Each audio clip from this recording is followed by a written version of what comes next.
പോലീസുകാർ അന്ന് അച്ചുവിന്റെ സാധനങ്ങളുടെ കൂട്ടത്തിൽ ഒരു കത്തുണ്ട്. നിനക്ക് എഴുതി വച്ചതാ.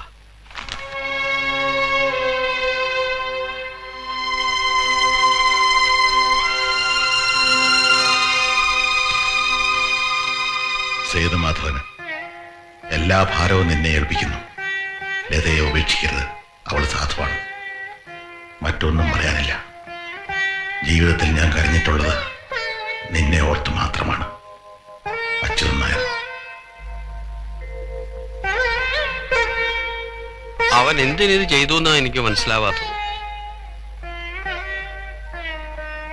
ഉരുകി ഉരുകി സഹിക്കാൻ പറ്റാതായിട്ടുണ്ടാവും. നേരത്തെ അവന്റെ മനസ്സിലുണ്ടായിരുന്നു എന്തൊക്കെയോ. കഴിഞ്ഞ ആഴ്ച പെട്ടെന്നൊരു ദിവസം വീട്ടിലേക്ക് വന്നു. കൃഷ്ണേട്ടാ നമുക്കൊന്ന് കൂടണമെന്ന് പറഞ്ഞു. അവൻ തന്നെ അരക്കൊപ്പി വാങ്ങിക്കൊണ്ടുവന്നു. ഞങ്ങൾ കഴിച്ചു. അങ്ങനെ ഞങ്ങളൊന്ന് കൂടിയിട്ട് 5-8 കൊല്ലായി. ഒരുപാട് കാര്യങ്ങൾ പറഞ്ഞു. അമ്മുവിന്റെ സൂക്കേടിന്റെ കാര്യം, ഒരു ചെറിയ ഓപ്പറേഷൻ നടത്തിയ ഭേദാവുന്ന ഡോക്ടർമാർ പറഞ്ഞു അത്രേ. രമേശന്റെ പഠിപ്പ്, ലതയുടെ കല്യാണം, അംബികയുടെ കാര്യം, അങ്ങനെ ഒരുപാട് കാര്യങ്ങൾ. നിന്റെ കാര്യം പറഞ്ഞു തുടങ്ങിയത് ദേഷ്യത്തിലാ. പക്ഷെ പറഞ്ഞു പറഞ്ഞ് കൊച്ചു കുട്ടികളെ പോലെ തേങ്ങി തേങ്ങി കരഞ്ഞു. പോകാൻ നേരത്ത് പറഞ്ഞു, കൃഷ്ണേട്ടാ രാമപുരത്തുനിന്നൊക്കെ വിറ്റിട്ട് പോരാൻ പോവാ. ആ നാട് ശരിയില്ല. പിന്നെ നമ്മളൊക്കെ വയസ്സായി വരികയല്ലേ. മരിക്കുന്നതിന് മുമ്പ് നമുക്ക് പഴയ പോലെ കുറച്ച് ദിവസം കഴിയണം. അച്ചു പോയി. ഇനി എന്താണാവോ ഞാൻ. നീ പോവാണോ? ഇപ്പൊ തന്നെ 4-5 ദിവസത്തെ ക്ലാസ് പോയി. സഞ്ചയനം കഴിഞ്ഞിട്ട് പോയാ പോരെടൂ. കൃഷ്ണമാമ എന്തറിഞ്ഞിട്ടാ? ഞാനിത് 4th ഇയറാ. അവൻ പൊയ്ക്കോട്ടെ കൃഷ്ണമാമ. അമ്മയോട് പറഞ്ഞ നീ? ഇല്ല, അമ്മ മയങ്ങ. മരുന്നിന്റെ വിളിച്ചില്ല. ഒരു ദിവസം അറിയിച്ചിട്ട് അമ്മയൊന്ന് മെഡിക്കൽ കോളേജിൽ കൊണ്ടുവന്നാ ഞങ്ങളുടെ കാർഡിയോളജി പ്രൊഫസറെ ഒന്ന് കാണിക്കാം.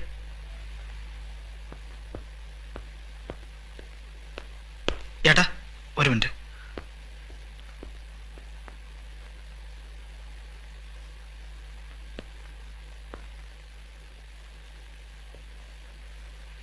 എന്തിനാണ് ഏട്ടാ നമ്മുടെ അച്ഛൻ ആത്മഹത്യ ചെയ്തത്? ഞാൻ എല്ലാവരോടും ചോദിച്ചു, ആർക്കും അറിയില്ല. എല്ലാം എന്റെ തെറ്റാണ്. ഞാൻ വേദനിപ്പിച്ച്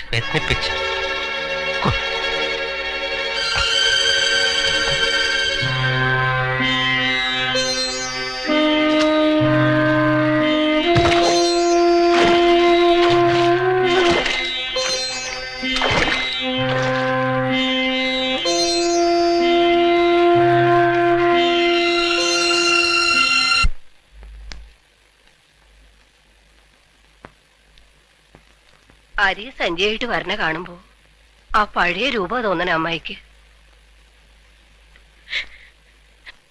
പഴയ രൂപത്തിൽ അവനെ ഒന്ന് കണ്ടിട്ട് മരിക്കാൻ പറ്റുമോടിന്ന് എന്നോട് ഇടയ്ക്കിടയ്ക്ക് ചോദിക്കും.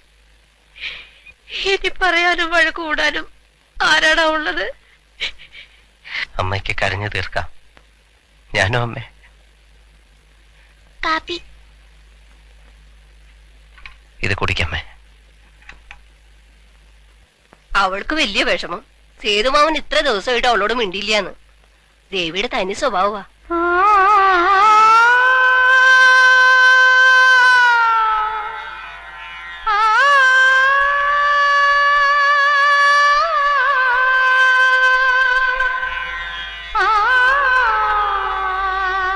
എന്താ മോളുടെ പേര്? ശ്രീലക്ഷ്മി.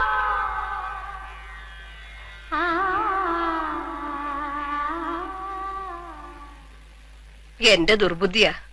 അല്ലെങ്കിൽ എന്റെ മോള് മരിക്കില്ല. നീയും ഇങ്ങനെ ആവില്ലായിരുന്നു. സേതു, അമ്മ ഒരു കാര്യം പറഞ്ഞാ നീ കേക്കണം. കേൾക്കും അമ്മ, പറഞ്ഞോളൂ. എനിക്കിവിടുന്ന് പോണം. ഈ നാട്ടിലെ ജീവിതം മതിയായി. കിട്ടിയ വിലയ്ക്കൊക്കെ വിറ്റുപെറുക്കി പോണം. എന്റെ മാത്രല്ല, എല്ലാവരുടെയും തീരുമാനം അങ്ങനെയാ. ലതയുടെയും അംബികയുടെയും ഒക്കെ. നിന്റെ അച്ഛനും ഒടുവിൽ പോണമെന്നായിരുന്നു. പോകാമേ, നിങ്ങളുടെയൊക്കെ ഇഷ്ടത്തിന് ഞാൻ എതിര് നിൽക്കില്ല. പക്ഷേ എങ്ങോട്ട്? തറവാട്ടിലേക്കോ? അതെന്താ അവിടെ നിനക്ക് പിടിക്കില്ലേ? അതല്ല കൃഷ്ണമാമ, അവിടെ വന്ന് ഞാൻ എന്ത് ചെയ്യാൻ? ഇവിടെ ആവുമ്പോ പേരിനൊരു ജോലിയുണ്ട്. നമ്മൾ എല്ലാം മനസ്സിലാക്കി ഒന്ന് ഒഴിഞ്ഞു തന്നാ മതി. കാശിന് കാശ് തന്നെ വേണം. എടാ, ഈ നാട്ടുകാരെ പേടിപ്പിച്ചും തല്ലി ഉണ്ടാക്കുന്ന കാശ് മാത്രമാണോ കാശ്? ആ കാശ് എനിക്ക് വേണ്ട, എന്റെ മക്കൾക്കും വേണ്ട. മോനെ, ഇനി ഇവിറ്റകൾക്കൊക്കെ നീ മാത്രമേ ഉള്ളൂ. എനിക്ക് ഇനി അധികം കാലമൊന്നുമില്ല. ഭാരതിയുണ്ട്, തന്തയും തള്ളയില്ലാത്തൊരു പെൺകുട്ടിയുണ്ട്. അവറ്റകൾക്കൊക്കെ നീയല്ലാതെ പിന്നെ ആരാ ഉള്ളേ? ഞാനുണ്ടാവും കൃഷ്ണമാമ. ഉണ്ടായാ പോരാ, മാനം മര്യാദയായിട്ട് പുലർത്തണം. തറവാട്ടിലെ എല്ലാ സ്വത്തും നിനക്കാം. ഇരിക്കണ പറമ്പും പെരയുണ്ട്. ഒരേക്കർ തെങ്ങും അത്യാവശ്യത്തിന് നിലമുണ്ട്. അധ്വാനിക്കുക, ആ മണ്ണ് തരും നിനക്ക്. അതും വയ്യെങ്കിൽ ഇത് വിറ്റ് കിട്ടുന്ന കാശ് കൊണ്ട് എന്തെങ്കിലും കച്ചവടോ കൈത്തൊഴിലോ ചെയ്യുക.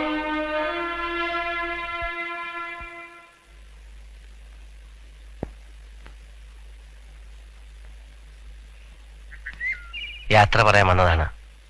ഞങ്ങൾ ഇവിടെ വിട്ടു പോവുകയാണ് നാട്ടിലേക്ക്. വരരുത് എന്ന് വിലക്കിയിട്ടുണ്ടെങ്കിലും പറയാതെ പോകാൻ തോന്നിയില്ല. കേറിയിരിക്കാം. വേണ്ട. അച്ഛൻ മരിച്ചത് അറിഞ്ഞിരുന്നു. പരമേശ്വരൻ പറഞ്ഞു. അതുകൊണ്ട് ഇനി വീട് വിട്ടു നിൽക്കാൻ പറ്റില്ല. അമ്മയും തീരെ സുഖമില്ലാണ്ടിരിക്കുക. അപ്പോ ഇവിടുത്തെ ജോലി കളയാ? അതെ, അതിൽ നിന്നാ ചിലപ്പോ മനുഷ്യരെ ഇനിയും കൊല്ലേണ്ടി വരും. എന്നാലും പണം ഉണ്ടാക്കായിരുന്നില്ലേ? പരിഹസിക്കുകയാണല്ലേ?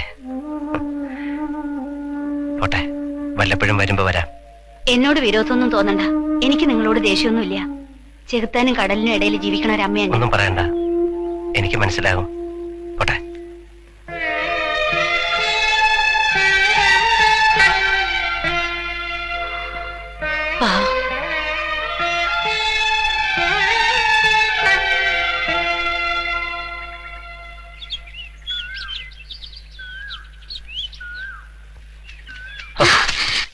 പേടിപ്പിച്ചു കളഞ്ഞല്ലോ. ഞാൻ എളുപ്പ വഴിക്ക് ഓടുകയായിരുന്നു. അഡ്രസ് വേണം. എന്തിനാ? അഡ്രസ് എന്തിനാ? വേണ്ട, ഞാൻ ഇടയ്ക്ക് വന്ന് കണ്ടോളാം. അമ്മ അറിഞ്ഞാൽ തെറ്റിദ്ധരിക്കും. അമ്മയോട് പറഞ്ഞിട്ടാ ഞാൻ വന്നത്.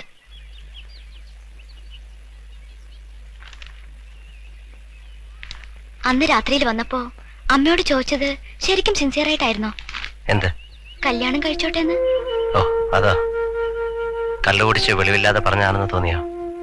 ഇല്ല, എനിക്ക് സിൻസിയർ ആയിട്ട് തന്നെ തോന്നിയത്.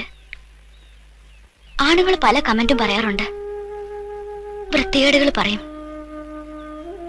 ചിലർക്ക് വേണ്ടത് ഒരു രാത്രി, ചിലർ ഞാൻ നോക്കിക്കൊള്ളാം നിന്നെന്ന് പറയും. കല്യാണം കഴിക്കട്ടെ എന്ന് ചോദിച്ചത് ആദ്യ.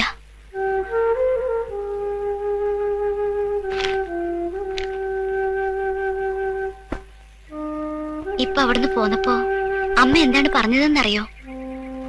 ഇപ്പോഴാണ് അയാളത് ചോദിച്ചിരുന്നെങ്കിൽ ഞാൻ സമ്മതിക്കായിരുന്നെന്ന്.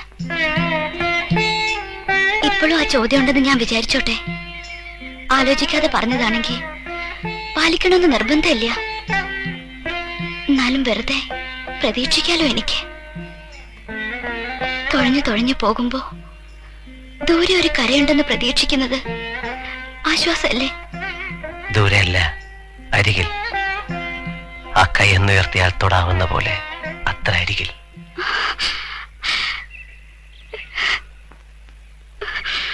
ഇനി ഈ വേഷം കെട്ടാൻ എന്നെ നിർബന്ധിക്കരുത്. ഞാൻ ആരുടെയും മുമ്പിൽ വരാൻ പോണില്ല. ഞാൻ എത്ര പ്രാവശ്യം പറഞ്ഞു എനിക്ക് കല്യാണം വേണ്ട. കാരണം മറ്റുള്ളവർക്ക് ആർക്കും അറിയില്ലായിരിക്കാം. ഏട്ടന് പറഞ്ഞ് ബോധ്യപ്പെടുത്തേണ്ട കാര്യമില്ലല്ലോ. പൊട്ടിപ്പോയതൊക്കെ ഏച്ചു കെട്ടി വരികയാണ് ഏട്ടൻ. രമണേട്ടനെ കണ്ട് സംസാരിക്കാൻ കൃഷ്ണമാമ പോകാനിരിക്കുക. രാമപുരത്തെ നമ്മുടെ സ്ഥലം വിറ്റ് കിട്ടുന്ന കാശ് മുഴുവൻ അയാൾക്ക് കൊടുക്കണമെന്നാ വിചാരിക്കണേ. അയാൾ സമ്മതിച്ച അമ്പികേട്ടത്തിയുടെ കാര്യത്തിന് തൽക്കാലത്തേക്കെങ്കിലും ഒരു പോംവഴിയായി. പിന്നെ നീയാണ് ഏട്ടന്റെ പ്രശ്നം. ഞാനൊരു പ്രശ്നമാവില്ല ഏട്ടന്. ഞാൻ പറയണത് മനസ്സിലാക്കും മോളെ. നീ ഒരു നാടക നടിയാണെന്ന് അറിഞ്ഞുകൊണ്ട് പലതും മനസ്സിലാക്കി തയ്യാറുള്ള ഒരാള് വരികയാണെങ്കിൽ തുറന്നു പറയോ അയാളോട് ഞാൻ ചീത്തയായ പെണ്ണാണെന്ന്? ഏട്ടാ, ഒന്നോ രണ്ടോ പുരുഷന്മാരുടെ കൂടെ ജീവിച്ചൊരു സ്ത്രീയെ ഒരാളെ കല്യാണം കഴിച്ചേക്കാം. പക്ഷെ അറിഞ്ഞുകൊണ്ടൊരു ഒന്ന് നിർത്താമോ നിനക്ക്? പറയണതിനൊരു പരിധിയുണ്ട്. മനസമാധാനം എന്ന് പറയണത് എനിക്ക് ഈ ജീവിതത്തിൽ കിട്ടില്ല, അതുറപ്പാ. നിങ്ങളൊന്നും എനിക്ക് തരാനും പോണില്ല.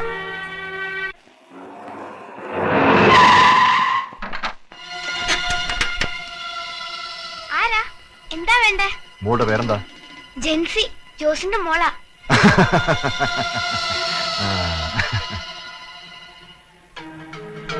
കാറിൽ ആരടി വന്നത്? കരടിയെ പോലെ ഒരു മനുഷ്യൻ. അയ്യോ, ആന്റണി ഇളയപ്പൻ. എടി ജെൻസി, ഇത് നമ്മുടെ ഇളയപ്പനാ. കണ്ണൂര് ജയിലിലുണ്ടെന്ന് പറയാറുള്ള ഇളയപ്പൻ.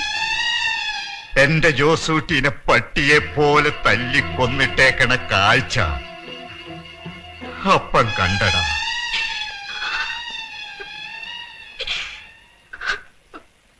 അവനെ കൊന്നവൻ ഇപ്പോഴും പുലി പോലെ വാഴുക. അത് ചോദിക്കാൻ ഈ കുടുംബത്തിൽ ആണുങ്ങളില്ലാണ്ടായി. എല്ലാവർക്കും സ്വത്തും പണവും മതി. ജോസേട്ടന്റെ ചോരയ്ക്ക് പകരം ചോദിക്കാൻ ചുണയില്ലാത്തൊരു ജോസേട്ടൻ ഉണ്ടാക്കിയ സ്വത്തുക്കളും അനുഭവിക്കണ്ട. ഇറങ്ങിക്കോട്ടെ ഇവിടുന്ന്. ആന്റപ്പ, അത് പറയരുത്. നിന്റെ അനിയന്മാരും ഏട്ടനും രാമപുരത്ത് അങ്ങാടി കിടന്ന് അയാളുടെ തല്ലുകൊണ്ടത് വേറൊന്നിനുമല്ല, ജീവൻ കിട്ടിയത് ഭാഗ്യം. അതിനാണത്തും വേണോടി. ജോസ് ഉണ്ടാക്കിയ ഒരു പെരയും പറമ്പും ആ തേവടിശയും മക്കളും അനുഭവിക്കല്ലേ. അതൊന്ന് ഒഴിപ്പിച്ചെടുക്കാൻ പോലും പറ്റിയോടി ഇവർക്ക്. ദേ വരണുണ്ട് കീരിക്കാടൻ പൂച്ചകൾ. ആന്റപ്പ, ഇതിന്റെ പേര് കുടുംബത്ത് വഴക്കം വെക്കാനും ഉണ്ടാക്കണ്ട. ഞാനും എന്റെ മക്കളും ഇവിടെ ഒതുങ്ങിക്കഴിഞ്ഞോളാം. ചേട്ടത്തി മിണ്ടാണ്ടിരുന്നാ മതി. അന്റപ്പാ, എത്ര നാളായിടാ കണ്ടിട്ട്? നീ കാലാവധി കഴിഞ്ഞു പോന്നതാ? നമ്മളൊക്കെ ഈ തന്തയ്ക്ക് ഉണ്ടായതാണോ ചേട്ടാ? നീ എന്താ അങ്ങനെ ചോദിച്ചേ? ആണെങ്കിൽ ആ നിറം കാണിക്കണം. ഈരിക്കാളന്മാരുടെ മാനം കെടുത്തിയില്ലേ? പോയി ചത്തൂടെ നിങ്ങൾക്കൊക്കെ. ആന്റേട്ടൻ വിചാരിക്കണ പോലെയല്ല. ഓടാ എടാ, നിന്റെ എന്റെ ഏട്ടന്റെ ഒക്കെ ഈ തടി ജോസേട്ടൻ ചോരയും വേർപ്പും കൊടുത്തുണ്ടാക്കി തന്നതാ. ജോസേട്ടന്റെ ആത്മാവ് പൊറുക്കും നമ്മളോട്. 11 വർഷം ഇരുമ്പഴിക്കുള്ളിൽ കിടന്നു വന്നവനായി ആന്റപ്പൻ. ജോസേട്ടന് വേണ്ടി ഇനിയും എത്ര വർഷം കിടക്കാനും ഞാൻ തയ്യാറാ. കീരിക്കാടൻ ജോസിന്റെ ചോരയ്ക്ക് ചോര കണക്ക് പറഞ്ഞ് ഞാൻ വീട്ടും. നീയാടാ അപ്പന്റെ മോൻ. അവന്റെ ചോര പറ്റിയ കൈകൊണ്ട് ഒരു പിടി ചോറ് വാരി തരണോടാ അപ്പന്.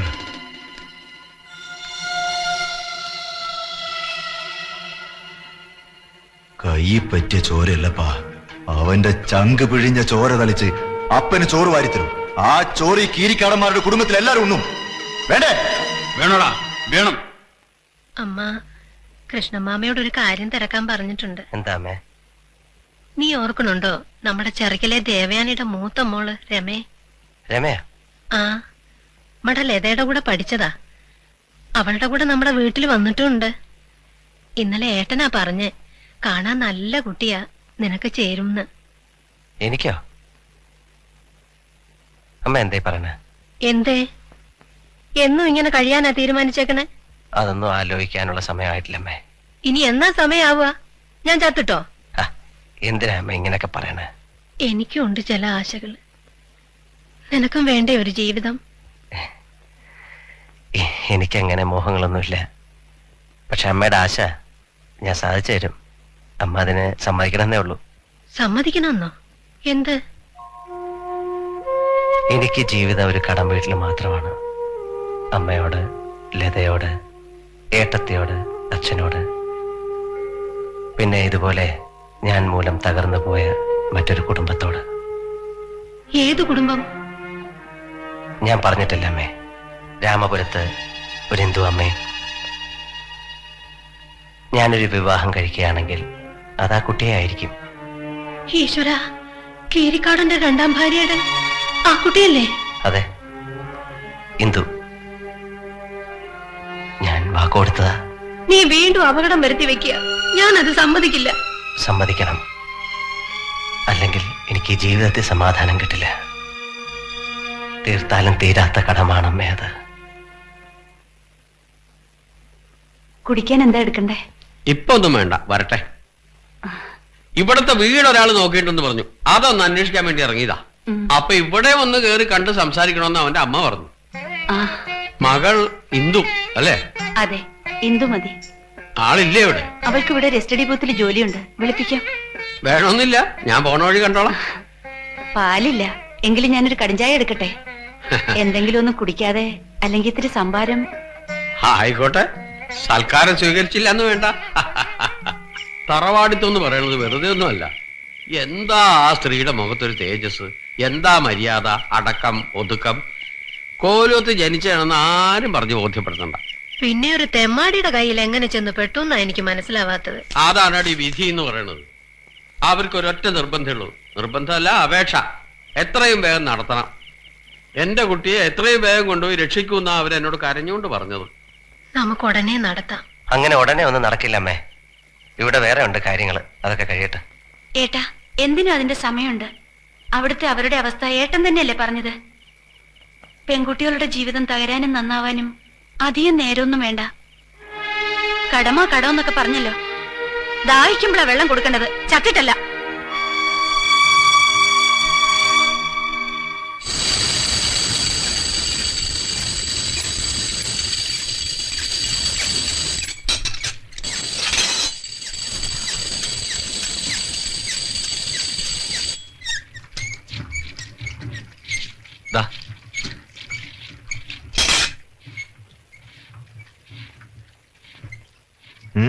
പോരാ, നല്ല മൂർച്ചയുണ്ട്. ഒറ്റ വീശിന് കഴുത്തേറ്റ് പോണം. ആവോ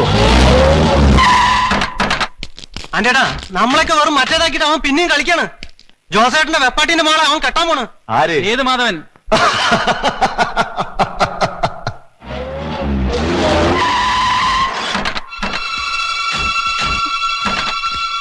എവിടാ സേതുമാധവൻ? എന്റെ വീട്ടിൽ നിന്ന് ഇറങ്ങണം. നിന്റെ വീടോ? ഇത് ഞങ്ങളുടെ വീടാടി.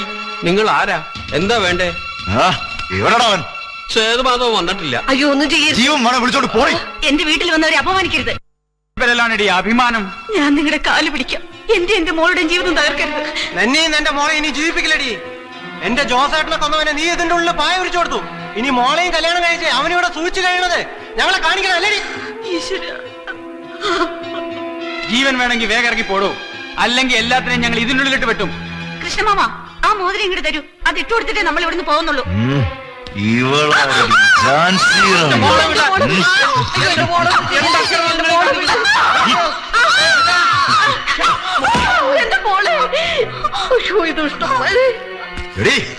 എന്റെ ഇടം കാണിച്ച ഉടുതുടില്ല.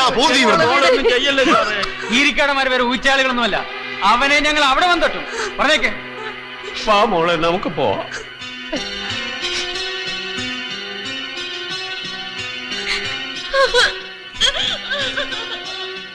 എങ്ങോട്ടാടി ഓടുന്നത്? ഇറങ്ങി വാടി, ഒന്ന് കാണട്ടെ നിന്നെ. നടന്നാ നീ എന്ത് ചെയ്യടി? 24 മണിക്കൂറിനുള്ളിൽ നീയും നിന്റെ മക്കളും ഈ വീട് വിട്ട് ഇറങ്ങിക്കോണം. ഇല്ലെങ്കിൽ എല്ലാറ്റിനും ഇതിനുള്ളിട്ട് അരിയും ഞാൻ. ഈരിക്കാരൻ ആന്റണിയാ പറയുന്നേ, മനസ്സിലായിക്കോ?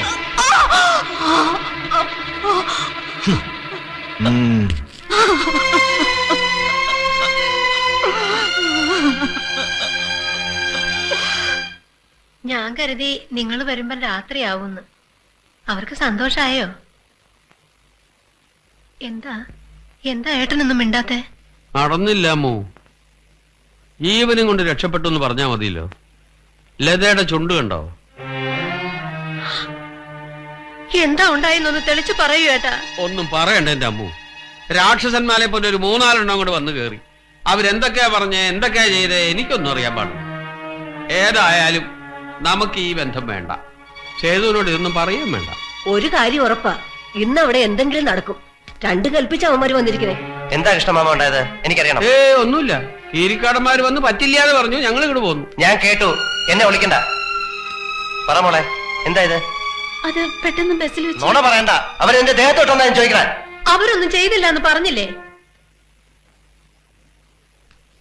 അമ്മേ, ഇന്ദുവിനെ ഞാൻ വിളിച്ചോണ്ട് വന്ന അമ്മ സ്വീകരിക്കോ? ഇല്ല, ഇങ്ങനെയുള്ള പെൺകുട്ടികളെ ഒന്നും ഈ വീട്ടിൽ കയറ്റാൻ ഞാൻ സമ്മതിക്കില്ല. ശരി, വേണ്ടമ്മേ. പക്ഷെ ഞാൻ അവളെ ഇന്നിവിടെ വിളിച്ചോണ്ട് വന്നിരിക്കും. സേതു, എടുത്തു ചാടി ഒന്നും ചെയ്യണ്ട, നമുക്ക് ആലോചിക്കാം. എനിക്ക് ആലോചിക്കാനൊന്നുമില്ല. മോനെ, നിന്നെ ഞാൻ വിടില്ല. എന്നെ തടയരുത്, എനിക്ക് പോണം. ഏട്ടൻ എങ്ങോട്ട് പോകണ്ട, അവര് കൊല്ലും. കൊല്ലേ? അതിന് കഴുത്ത് നീട്ടി കൊടുക്കണം. മോളെ, പഴയ സേതുവൻ തല്ലിയത് കൊന്ന അറപ്പ് മാറിയവനാണ്. കൊണ്ടും കൊടുത്തും പഠിച്ചുകൊണ്ട് ഒരുത്തരം എന്നെ തൊടില്ല. ഇല്ല, ഞാൻ സമ്മതിക്കില്ല. നീ പോകരുത് മോനെ. ഇനി നീ കൊല്ലാൻ പോവാണോ? അല്ല, ഇന്ന് സേതു ജീവിക്കാനാണ് ശ്രമിക്കുന്നത്, മരിക്കാനും കൊല്ലാനും അല്ല. എന്നെ രക്ഷിച്ചതാണ് ആ പെൺകുട്ടി. അവളെ രക്ഷിക്കാനുള്ള ബാധ്യത എനിക്കില്ലേ കൃഷ്ണമാമ? അമ്മ സമാധാനമായിട്ടിരിക്കെ, ഞാൻ തിരിച്ചു വരും.